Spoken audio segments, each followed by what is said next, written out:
부정교회 김효식 강도사님께서 오셨습니다. 그래서 예배를 인도하시겠습니다.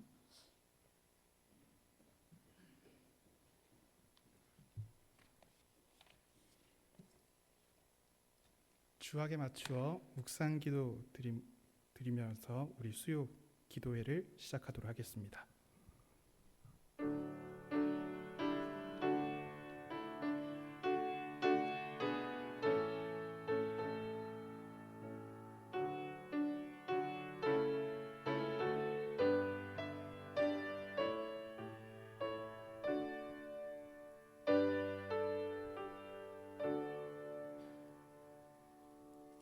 찬송가 20장 큰 영광 중에 계신 주 함께 찬양하도록 하겠습니다.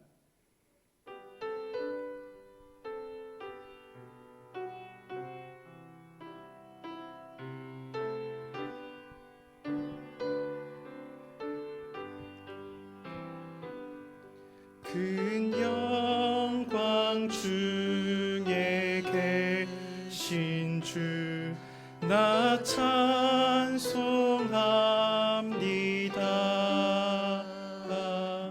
영원히 계신 주 이름 나 찬송합니다.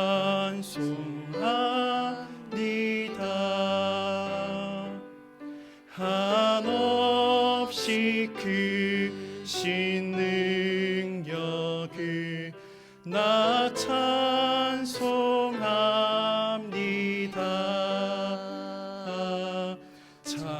참되고 미쁜 그 언약 나 찬송합니다.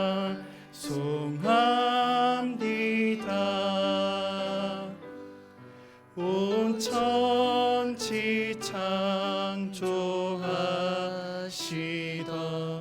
그 말씀 힘이 있어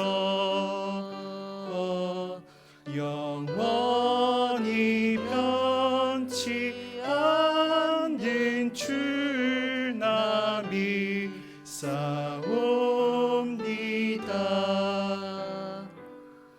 그 온유하신 주 음성 날 불러주시고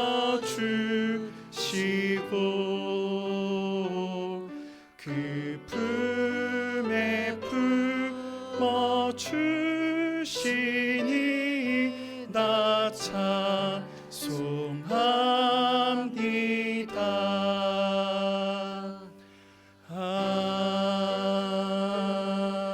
아멘.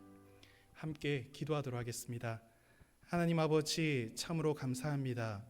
계절이 변하는 것들을 느끼면서 하나님께서 이 모든 세상과 역사를 주관하고 계시는 또한 우리가 경험하게 해주심에 참으로 감사드립니다. 이 아름다운 날 모든 일상을 마무리하는 이 시간 가운데에 저희들이 하나님 앞에 나와 하나님께서 오늘 하루도 붙잡아 주심에 감사하고 또한 내일 또한 주님께서 인도하여 주실 것을 굳게 확신하고자 하옵니다. 주님, 이 시간 가운데 오셔서 저희들이 올려드리는 이 기도회와 그리고 하나님을 향한 영광을 기쁘게 받아 주옵소서. 그리고 이 학교를 붙들어 주시기를 간절한 마음으로 소망합니다. 이 학교를 통하여서 부산 지역과 대한민국과 열방 모든 곳이 변화되는 귀한 역사가 일어날 수 있도록 도와주시고 저희들의 기도 하나하나가 씨앗이 되어서 잘 심겨지고 잘 자라나서 열매 맺어지는 놀라운 은혜를 우리 모두 다 경험케 하여 주옵소서. 저희들이 말씀을 듣고자 합니다. 하나님의 말씀이 우리들의 심령 가운데 울릴 때에 저희들이 아멘으로 화답하게 하여 주시고 하나님께서 역사하시는 것들을 귀로 그리고 삶으로 경험하는 우리 모든 성도들 되게 하여 주옵소서. 감사드리며 예수님의 이름으로 기도드립니다. 아멘.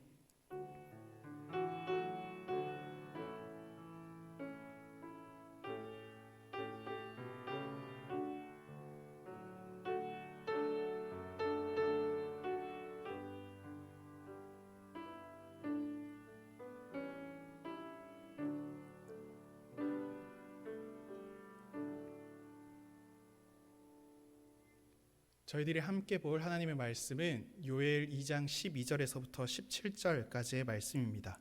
구약 성경 1271페이지에 있는 요엘서 2장 12절에서부터 17절까지의 말씀을 함께 교독하도록 하겠습니다. 제가 먼저 읽도록 하겠습니다. 여호와의 말씀에 너희는 이제라도 금식하고 울며 애통하고 마음을 다하여 내게로 돌아오라 하셨나니 너희는 옷을 찢지 말고 마음을 찢고 너희 하나님 여호와께로 돌아올지어다. 그는 은혜로우시며 자비로우시며 노하기를 더디하시며 인애가 크시사 뜻을 돌이켜 재앙을 내리지 아니하시나니 주께서 혹시 마음과 뜻을 돌이키시고 그 뒤에 복을 내리사 너희 하나님 여호와께 소제와 전제를 드리게 하지 아니하실는지 누가 알겠느냐. 너희는 시온에서 나팔을 불어 거룩한 금식일을 정하고 성회를 소집하라. 백성을 모아 그 모임을 거룩하게 하고 장로들을 모으며 어린이와 젖먹는 자를 모으며 신랑을 그 방에서 나오게 하며 신부도 그 신방에서 나오게 하고 여호와를 섬기는 제사장들은 낭실과 제단 사이에서 울며 이르기를 여호와여 주의 백성을 불쌍히 여기소서. 주의 기업을 욕되게 하여 나라들로 그들을 관할하지 못하게 하옵소서. 어찌하여 이방인으로 그들의 하나님이 어디 있느냐 말하게 하겠나이까 할지어다. 아멘. 반갑습니다. 저는 동래역 쪽에 있는 부정교회를 섬기고 있는 강도사 김효식이라고 합니다. 이렇게 학생분들이 있는지는 제가 이야기를 못 들어가지고요. 학생분들이 계셨으면 말씀을 조금 더 무겁지 않은 주제로 했을 텐데 뭐 어쩌겠습니까? 제가 이렇게 주제가 된 것은 뭐 하나님께서 이렇게 하신 거니까 그냥 하도록 하겠습니다. 저 또한 기독교 학교를 나와서요, 채플 드릴 때 제가 항상 앉던 자리가 있습니다. 제가 앉던 자리는 지금 채플실에서는 2층이 없지만 저는 2층에 앉아 있고 또 지금 계시는 여기 구석진 자리가 항상 제 자리였습니다. 그래서 제가 그쪽에 앉아 계신 분들의 마음을 제가 너무나도 잘 알고 있습니다. 늘 멍 때리고 있었고요. 그리고 약간 눈이 풀린 채로 이렇게 바라보고 있던 제 모습인데 여기 계신 분들은 그래도 제 이야기를 듣고자 하시는 모습들이 있으셔서 감사합니다. 저희들이 오늘 함께 보고 있는 요엘서의 말씀을 같이 한번 볼 텐데요. 이 요엘서에서 여러분들이 좀 익숙치 않은 이야기들이 조금 나올지도 모릅니다. 하지만 제가 차근차근 한번 설명을 해드릴 테니까요. 우리가 함께 말씀을 조금 따라가면 좋겠습니다. 요엘서를 가만히 보게 되면요. 요엘서는 배경을 분명히 알아야 됩니다. 요엘서의 배경은 메뚜기의 재앙이 일어났던 시점을 이야기를 하고 있습니다. 근데 이 메뚜기 재앙이 얼마나 심각한지 농사를 지으면은 메뚜기 떼가 와서 하나 다 먹는 너무나도 끔찍한 일이 일어난 겁니다. 이스라엘에는 농사를 크게 두 번 짓습니다. 가을, 겨울 이렇게 겨울, 봄 해서 밀농사와 보리농사를 짓고요. 그것을 수확하고 난 다음에는 나무 농사를 짓습니다. 그런데 성경을 한번 보시면요. 1장을 보게 되면은 농부들이 평생에 겪지 못한 놀라운 일들을 겪는다고 이야기를 하고 있습니다. 지금까지도 한 번도 겪지 못한 일들. 그러니까 메뚜기 떼가 한 번도 아니라 한 번, 두 번, 세 번, 네 번 오는데 이게 한 번에 몰아닥치는 것이 아니라 밀과 보리를 거둘 때쯤 와서 다 뜯어먹고 그리고 나무 열매를 수확할 때쯤에 또 와서 다 뜯어먹는 끔찍한 상황을 경험하고 있다고 이야기를 하고 있습니다. 그래서 요엘 선지자가 묻습니다. 너희들이 이러한 일들을 경험해 본 적이 있느냐? 늙은이들아 한번 이야기를 해보아라. 농부들아 한번 이야기를 해보아라. 아무도 이야기를 하지 못하죠. 왜냐하면 그 어느 누구도 겪지 못한 일을 경험했기 때문입니다. 이러한 가운데에서 요엘 선지자는 무엇이라고 이야기를 하냐면은 이러한 일을 겪고 있는 너희들아, 농부들아, 늙은이들아, 제사장들아, 젊은이들아, 너희들이 이런 일들을 한 번도 겪지 못하지 않았니? 너희들이 지금 무엇을 해야 되지 않느냐? 바로 여호와께 부르짖어야 된다라는 이야기를 합니다. 우리가 어떤 신앙의 차원을 한번 조금 내려놓고 한번 생각을 한번 해봅시다. 무슨 일이 일어났을 때 뭘 먼저 해야 될까요? 이 일이 왜 일어났는지 그리고 이 일 때문에 어떤 일들이 파생될 건지, 그리고 이 일을 수습하기 위해서는 누구와 소통해야 하는지에 대해서 이야기를 하는 게 정상적인 방법인데, 요엘 선지자는 너희들이 무언가를 하기 이전에 여호와께 부르짖어라 라고 이야기를 합니다. 이거는 요엘 선지자가 이야기하는 신앙인의 자세에 대해서 이야기를 해주고 있는 부분입니다.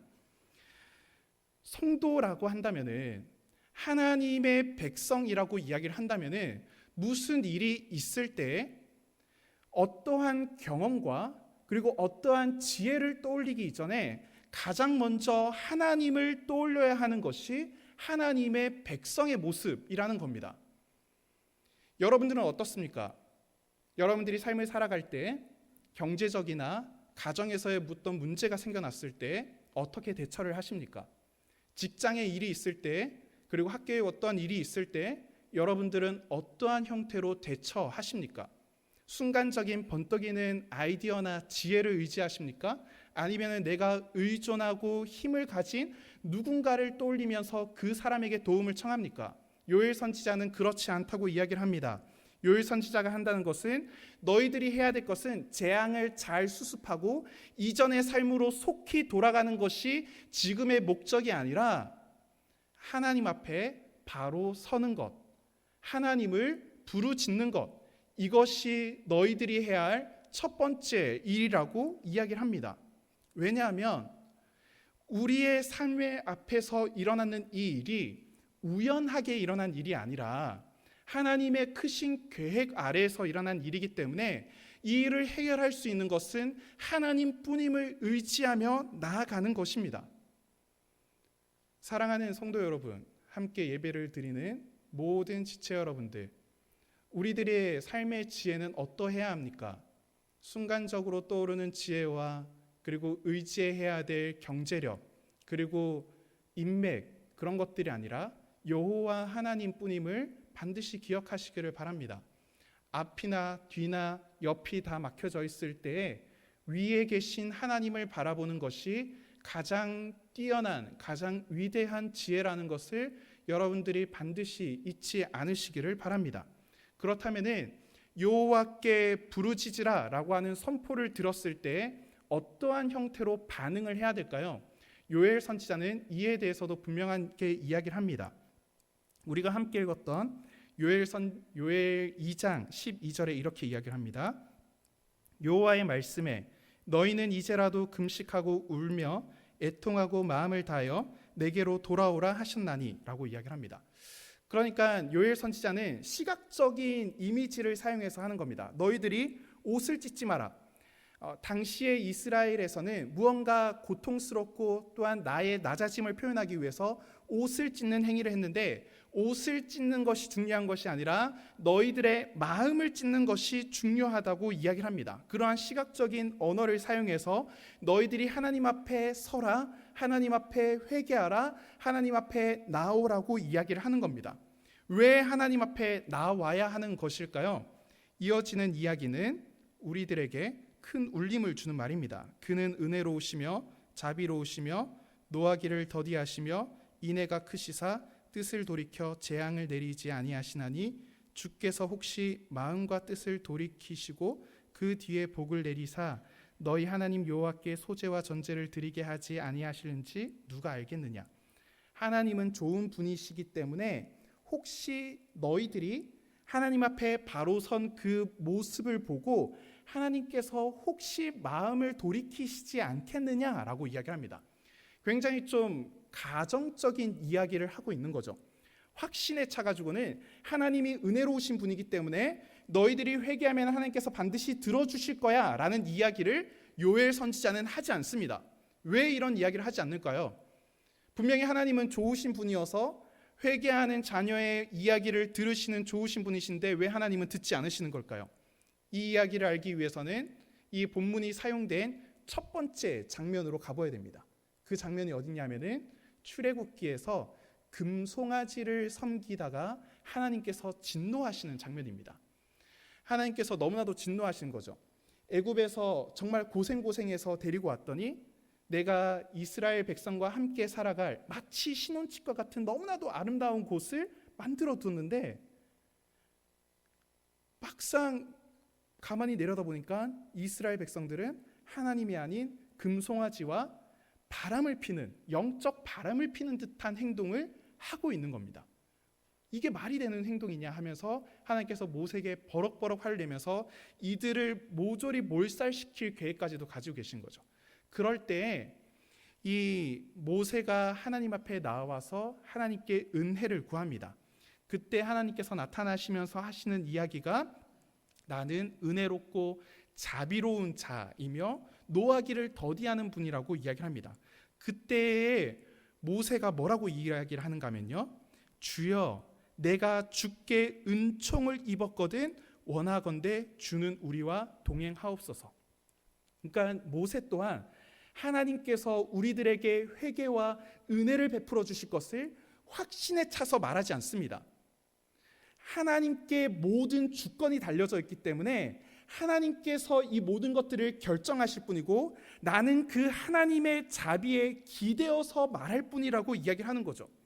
또한 다른 성경인 요나서에서 요나 선지자의 심판을 듣고 난 니느웨 왕이 무엇이라고 이야기를 하는가 하면요, 뜻을 돌이키고 그 진노를 그치사 우리를 멸망하지 않게 하시리라. 그렇지 않을 줄을 누가 알겠느냐라고 하면서 굉장히 나에게는 그러한 확신이 없다. 오직 하나님께만 그 주권이 달려져 있다라는 이야기를 합니다. 이거는 우리들에게 어떠한 것들을 가르쳐주고 있습니까? 하나님 앞에 나아갈 때 우리는 겸손함으로 나아가야 된다는 거죠. 이러한 겸손의 신앙은 우리뿐만이 아니라 우리들의 신앙의 선배들이 다 가지고 있었던 모습입니다. 저희 어머니 그리고 저희 할머니의 모습을 보면은 이 모습을 많이 볼 수 있었는데요. 제가 학교에서 무언가 사고를 치거나 무언가 잘못한 일을 이렇게 하면은 저희 어머니께서 하시는 첫 번째 마디가 뭐냐 하면은 주여였습니다. 주여. 그리고 제가 장난친다고 몰래 이렇게 숨어 있다가 저희 할머니가 딱 나왔을 때 깜짝 이렇게 놀리면은 저희 할머니께서 하시는 첫 마디가 뭐냐면은 아이고 주여라고 이야기를 합니다. 제가 그 모습을 보면서 제가 궁금해서 물어봤습니다. 아니 엄마 또 할머니, 왜 제가 무언가를 하면은 또 무슨 일이 있으면은 왜 주여를 찾나요? 왜 자꾸 주여라고 하나요? 그냥 아이고 깜짝 놀래라라고 이야기를 하는데 왜 꼭 감탄사처럼 그리고 무언가 표현하는 것처럼 주여라고 왜 이야기를 하나요? 라고 물으니까 저희 어머니나 저희 할머니께서 공통적으로 하시는 이야기가 무엇인가 하면은 그냥 주님이 제일 먼저 생각나는데 내가 어떻게 하느냐라는 이야기였습니다. 내가 주님이 가장 먼저 생각나는데. 우리의 신앙의 선배들은 무슨 일이 있을 때 가장 먼저 떠올리면서 가장 먼저 입에서 나오는 것은 주여였습니다. 자녀의 문제가 있을 때에도, 그리고 경제적인 어려움이 있을 때에도, 그리고 심각한 문제나 아니면 정말 사소한 것이더라도, 아니면 기쁜 일이 있더라도 모든 것들에 대한 표현은 딱 한마디였습니다. 주여. 우리들의 신앙의 회복이 되기 위해서는 이 주여라고 하는 단어가 다시 회복돼야 되지 않을까라는 생각을 합니다. 나의 지혜를 의지하는 것이 아니라, 내가 가지고 있는 능력을 의지하는 것이 아니라 주님께만 모든 것들이 달려있고 주님께만 모든 주권이 달려져 있기 때문에 내게 주어질, 내가 찾고 있는 그 하나님의 은혜가 당연하지 않음을 고백해야 하는 거죠. 우리들에게 있는 모든 삶에 주어진 복이라고 지칭되는 모든 것들은 다 당연하지 않는 은혜입니다. 당연하지 않는 은혜. 그렇기 때문에 우리는 하나님 앞에 딱 한 가지의 삶의 태도를 가질 수밖에 없는 거죠. 겸손함입니다. 요엘 선지자는 이 삶의 태도를 너희들이 가져야 된다라고 하는 거죠. 너희들의 농사가 망쳐졌느냐? 너희들이 심으면 반드시 거둔다고 생각하는 것이 어떠한 생각이냐? 교만한 생각이지 않느냐? 너희들이 무언가 경제적으로 투자를 하면은 거둔다. 그리고 어떤 일을 하면은 그러한 일에 대한 결과가 있을 것이다라고 생각하는 것 자체가 너무나도 심각한 교만이 아니냐? 그리고 심지어 하나님께 회복과 은혜를 구하는 것 또한 너희들이 교만함으로 나아가지 않느냐라는 이야기를 하고 있는 겁니다. 모든 것이 하나님께 달려져 있기 때문에 우리는 당연하지 않은 하나님의 은혜를 구하며 하나님 앞에 나아가는 것이 너무나도 필요한 겁니다. 이러한 태도는 누가 보여주셨습니까? 예수님께서 보여주셨죠. 예수님께서 늘 겸손함으로 하나님 아버지께 나아가서 내가 미리 결정하는 것이 아니라 하나님께 늘 간구하며 나아가는 모습을 보여주었습니다. 그 놀라운 장면이 어디서 가장 두드러지게 나옵니까? 갈보리산에 올라가기 전 예수님께서 밤에 간절한 마음으로 기도할 때 내 아버지여 만일 할만하시거든 이 잔을 내게서 지나가게 하옵소서. 그러나 나의 원대로 마시옵고 아버지의 원대로 하옵소서. 하나님 이 일을 감당하기에 내가 너무나도 벅찹니다. 하지만은 내 원대로 하지 말고 하나님의 뜻대로 하여 달라고 하는 기도를 드리셨습니다. 우리는 예수님의 겸손의 모습, 우리의 신앙의 선배들의 모습들을 우리는 끊임없이 되새기면서 우리가 하나님 앞에 나아가야 합니다. 그런데 우리 하나님은 정말로 좋으신 분이어서 그렇게 겸손하게 나오는 자를 내치지 않으십니다. 신방에서 막 신혼집을 꾸리면서 너무나도 행복하게 살고 있는 신혼부부도 나오고, 그리고 제사를 드릴 재물이 없어서 어찌할 바를 몰라하는 제사장도 나오고, 농사를 망쳐버린 농부 또한 하나님 앞에 나와서 겸손함으로 하나님께 간구하며 나아갈 때 뭐라고 이야기를 하는가 하면요, 18절에 이렇게 이야기를 합니다. 그때 여호와께서 자기의 땅을 극진히 사랑하시어 그의 백성을 불쌍히 여기실 것이라. 겸손하게 나오는 주의 백성을 우리 하나님은 절대로 내치지 않으시고 하나님께서는 극진히 사랑하시고 불쌍히 여겨주실 겁니다. 사랑하는 하나님의 자녀 그리고 주의 성도 여러분, 우리들이 회복해야 할 마음의 자세는 무엇입니까? 내 삶에서 일어나는 모든 일이 하나님의 계획 아래에서 일어난다는 것을 반드시 기억하시기를 바랍니다. 그렇기 때문에 내가 떠올려야 하는 것은 나의 순간적인 지혜와 그리고 나를 도와줄 사람이나 그리고 어떠한 것들에 의지하는 것이 아니라 가장 먼저 하나님을 떠올리며 하나님께 은혜를 구하는 자세가 우리들에게 가장 필요할지 모릅니다. 그리고 하나님의 은혜가 절대로 당연하지 않다고 생각하시기를 바랍니다. 하나님의 은혜는 절대로 당연하지 않습니다. 모든 것들은 하나님의 주권에 달려져 있기 때문에 하나님이 정하신 때에 하나님이 정하신 방법으로 그 은혜와 사랑을 베풀어 주실 것이기 때문에 우리는 그저 겸손함으로 하나님 앞에 나아가야 될 줄 믿습니다. 여러분들은 저는 잘 모르시겠지만은 저는 부산의대에 저 혼자만의 애정을 가지고 있습니다. 왜냐하면 제가 두실력 부근에 살고 있어서요. 제가 일주일에 최소한 한 4번 정도는 운동을 하는데 러닝하는 코스가 이곳입니다. 그래서 제가 종점이 바로 이쪽이거든요. 그래서 한 번씩 지나갈 때마다 늘 마음으로 이렇게 조용히 하나님께 기도합니다. 첫 번째로 기도하는 것은 하나님, 제가 이렇게 후드 쓰고 그리고 거의 굉장히 얼굴도 가리고 있다 보니까 사람들이 오해하지 않게 해주세요 라는 게 제일 첫 번째 하는 기도입니다. 올라올 때마다 이야기합니다. 그래서 그 앞에 보면은 관리실 있잖아요. 관리실에서 혹시 나를 붙잡진 않을까 늘 마음 조려하면서 올라갑니다.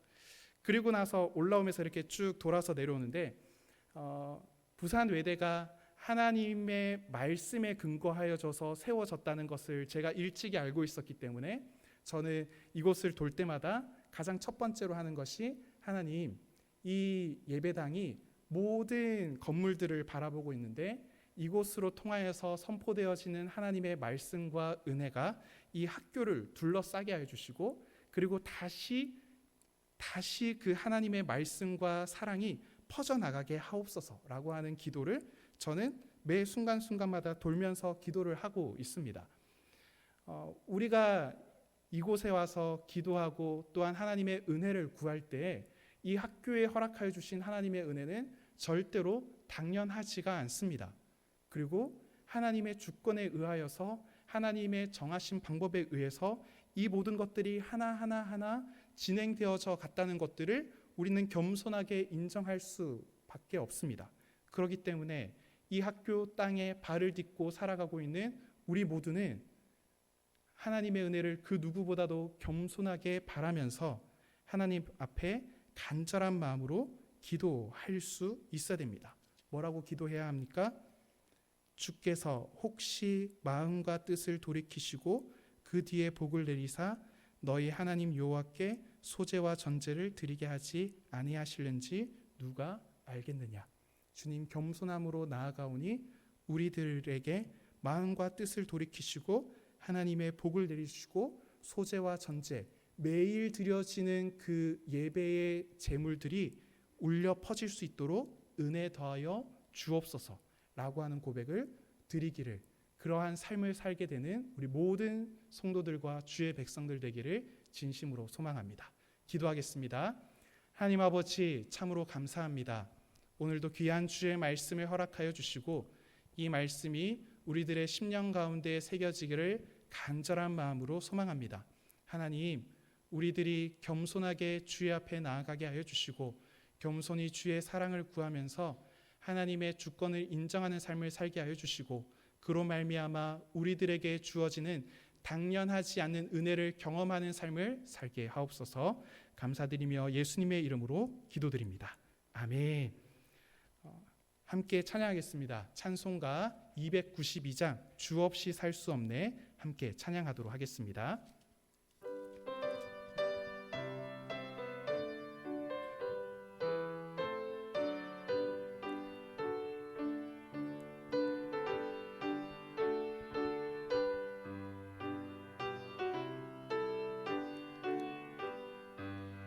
주 없이 살 수 없네 죄인의 구주여 그 귀한 보배 피로 날 구속하소서 구주의 사랑으로 흘리신 보혈이 내 소망 나의 위로 내 영광 됩니다. 주 없이 살 수 없네 나 혼자 못 서리 힘없고 부족하며 지혜도 없도다. 내 주는 나의 생명 또 나의 힘이라 주님을 의지하여 지혜를 얻으리. 주 없이 살 수 없네 내 주는 아신다. 내 영의 깊은 강구 마음의 소원을 주밖에 나의 마음 위하라 주리요. 내 마음 위로하사 평온케 하시네. 주 없이 살 수 없네 세월이 흐르고 이 깊은 고독 속에 내 생명 끝나도 사나운 풍랑일 때 날 지켜주시니 내 곁에 계신 주님 늘 힘이 됩니다.